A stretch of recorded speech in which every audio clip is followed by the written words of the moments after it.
It makes, friends, the elected government hollow, a chief minister paralyzed, unable to act, any minister shivering before his or her secretary, and the bureaucracy looking up to the LG even for sneezing, and the LG, of course, looking up to the Home Ministry. ऐसे हालात को देखकर मुझे वो पुराना शेर याद आया दोस्तों, एक काफिले वालों तुम इतना भी नहीं समझे, लूटा है तुम्हें रहजन ने रहबर के इशारे पर. This bill, friends, eliminates 2 out of the 3 interlocking, fundamental, distinct chains and institutions which form the bedrock of any assembly-based democracy, and therefore they hit at the very root of the basic structure. These 3 interlocking chains, which are discussed in 10 paragraphs of the Supreme Court judgment — I wish somebody had read the judgment carefully before drafting the bill — are: 1, a political executive through the Council of Ministers answerable to the people; 2, a civil service answerable to the political executive and hence accountable to the people through the political executive; and regulatory agencies which are an integral part of governance in any system.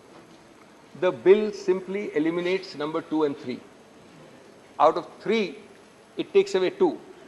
Friends, the object is not to make Hamlet the Prince of Denmark, not even the slave of Denmark, but to take over Denmark itself. It is to make Denmark a hollow shell, substitute NCT for Denmark. Its second impact is that it eliminates the accountability of the civil service completely.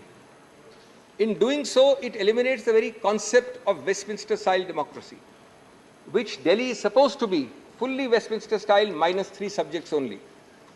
The civil service, friends, after this bill, will jump, bend, crawl, answer at the behest of an external agency, be it the Home Ministry or the Super Chief Minister. There is not even a token diarchy of powers between the CM and the LG. It converts an impartial civil service into a dictatorial civil service. Shame.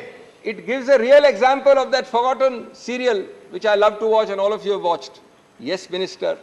The civil servant is saying only no, Minister. Remember what Nehru said about the ICS. That time, Indian Civil Service says this is neither Indian nor civil, nor does it provide service. I'm not sure how accurately it will apply in 2023, but I think he came very close to it. एक म्यान में 2 तलवार नहीं है ये case. म्यान भी LG के पास है और तलवार भी केंद्र सरकार के पास है. मुख्यमंत्री एक कोने में खड़े होकर तमाशा देख सकते हैं सिर्फ. My third head of submission to this august House, friends. This bill seeks to amend the Constitution by an act of Parliament. The Constitution and the debates underlying it all wanted Delhi to have all powers minus 3. This bill adds a 4th to those 3, and it does it magically without a constitutional amendment. It is indeed magic, even if it is black magic, because you can amend a constitution without a constitutional amendment. Absolutely black. 4th, decimating 2 out of the 3 prongs of a Westminster-style democracy, which has an answerable and accountable civil service and a regulatory agency, clearly violates the basic structure, because the basic structure of an assembly-based democracy includes these 3 interlocking chains. I believe that that would be a very likely Supreme Court conclusion if at all this bill is passed. Fifthly, it also violates the basic structure in another manner. The principle of decentralized federal government that has already been a part of the basic structure from the days of Bombay in 1993, around the time, by the way, when 239AA was created.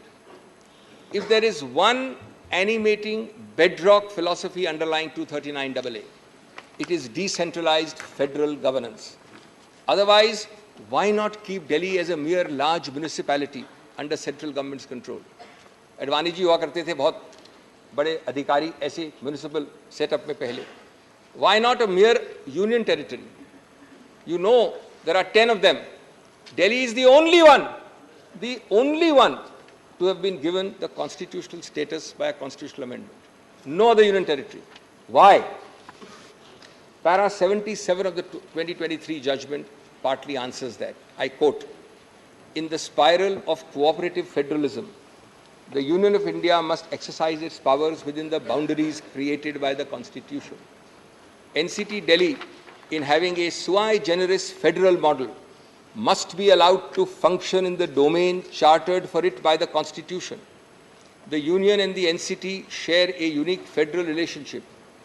It does not mean that NCT is subsumed in the Union merely because it is not a state." ये मेरे शब्द नहीं हैं, ये उच्चतम न्यायालय के शब्द हैं। नमस्कार, मैं हूं मानक गुप्ता। अगर आपको हमारा ये वीडियो पसंद आया हो तो इसे लाइक और शेयर जरूर करें, और हां, हमें सब्सक्राइब और फॉलो करना ना भूलें ताकि आप देश और दुनिया की कोई खबर मिस ना करें। तो जुड़े रहिए हमारे साथ और देखते रहिए न्यूज़ 24।